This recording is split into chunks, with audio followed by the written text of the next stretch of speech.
നമസ്കാരം എല്ലാ കുട്ടികൾക്കും ഗിരീഷ് സാറാണ്. വളരെ ഇമ്പോർട്ടൻ്റ് ആണ്. കാരണം നമുക്ക് നാളെ ഉച്ചയ്ക്ക് പരീക്ഷയാണ്. നമുക്ക് പെട്ടെന്ന് 2-3 മിനിറ്റ് ഉള്ള വീഡിയോസ് കാണുക, അത് പഠിക്കുക. കാരണം നമ്മൾ 55 ഇമ്പോർട്ടൻറ്റ് ക്വസ്റ്റ്യൻസ്, 1 മാർക്ക് 100 ക്വസ്റ്റ്യൻസ്, പ്രോബ്ലംസിൻ്റെ വീഡിയോ, അങ്ങനെ സകലമാന വീഡിയോസ് നമ്മൾ ചെയ്തിട്ടുണ്ട്. നോട്ട്സുകളെല്ലാം വാട്സപ്പ് ഗ്രൂപ്പിൽ പല തവണയായിട്ട് ഇട്ട് കഴിഞ്ഞു. ഇനിയാണെങ്കിൽ പോലും നിങ്ങൾക്ക് പഠിക്കാൻ സമയമുണ്ടെന്ന് ഉറപ്പിച്ച് വിശ്വസിക്കുന്ന ഒരാളാണ്. ഒന്നും പഠിക്കാത്തവർക്ക് പോലും ഇപ്പം പഠിച്ചാൽ പോലും നിങ്ങൾക്ക് നല്ല മാർക്ക് സ്കോർ ചെയ്യാം. പഠിക്കാനുള്ളൊരു എനിക്ക് പഠിച്ചേ പറ്റത്തുള്ളൂ, എനിക്ക് നല്ല മാർക്ക് മേടിച്ചേ പറ്റത്തുള്ളൂ എന്ന് പറഞ്ഞ് നിങ്ങൾ പഠിക്കണം. അങ്ങനെയാണെങ്കിൽ നിങ്ങളെ തളർത്താൻ ഭൂമിയിൽ KGF പറഞ്ഞ ഭൂമിയിൽ ഒരാൾക്കും പറ്റത്തില്ലടേ. അത് പക്ഷേ നിങ്ങൾ വിചാരിക്കണം. ഓക്കെ, അന്നേരം 100% ഉറപ്പുള്ള 2 essay ചോദ്യങ്ങൾ. കാരണം അധ്യാപകർ ക്വസ്റ്റ്യൻ ഇടുമ്പോൾ, അപ്പം നമ്മളൊരു അധ്യാപകനായിട്ട് സ്കൂളിലും കോളേജിലും ഒക്കെ വർക്ക് ചെയ്യുമ്പം ഈ പാറ്റേൺ നമുക്ക് ക്വസ്റ്റ്യൻ്റെ സിലബസ് വരുമ്പം ഇതിൽ നിന്ന് 2 ചോദ്യങ്ങൾ നമുക്ക് ഇടാം.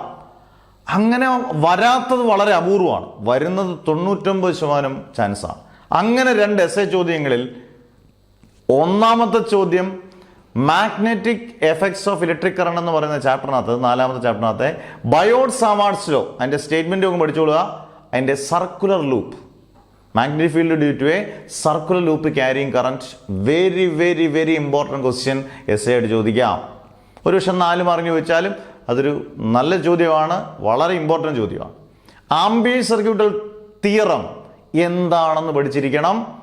അതോടൊപ്പം അതിൻ്റെ 2 ആപ്ലിക്കേഷൻ, അതാകുമ്പോഴാണ് essay ആകുന്നത്. Magnetic field due to a long solenoid, പിന്നെ ലോങ് സ്ട്രേറ്റ് കണ്ടക്ടർ. 2 ആപ്ലിക്കേഷനേ ഉള്ളൂ. നടുക്കത്തെ ടോറോയിഡ് എന്ന് പറഞ്ഞ ആപ്ലിക്കേഷൻ ഇല്ല. ഈ 2 ആപ്ലിക്കേഷനും ആംബിയന്റ് സർക്യൂട്ട് തിയറി, ഈ 2 essays വളരെ ഇമ്പോർട്ടൻ്റ് ആണ്. ഒരു ഓപ്ഷൻ എന്നുള്ള രീതി നിങ്ങൾ എപ്പോഴും നമ്മൾ എന്നാ പിടിച്ച ഒരു ഓപ്ഷൻ എന്ന് പറഞ്ഞ രീതിയിൽ മൂവിങ് കോയിൽ ഗാലനോമീറ്ററിൻ്റെ വർക്കിംഗ് പ്രിൻസിപ്പിളും പഠിച്ചു വെച്ചേക്കുക. അത് എളുപ്പമാണ് പഠിക്കാൻ. ഈ പറഞ്ഞ പോലെ ഡെറിവേഷൻസ് ഒന്നും ഇല്ല.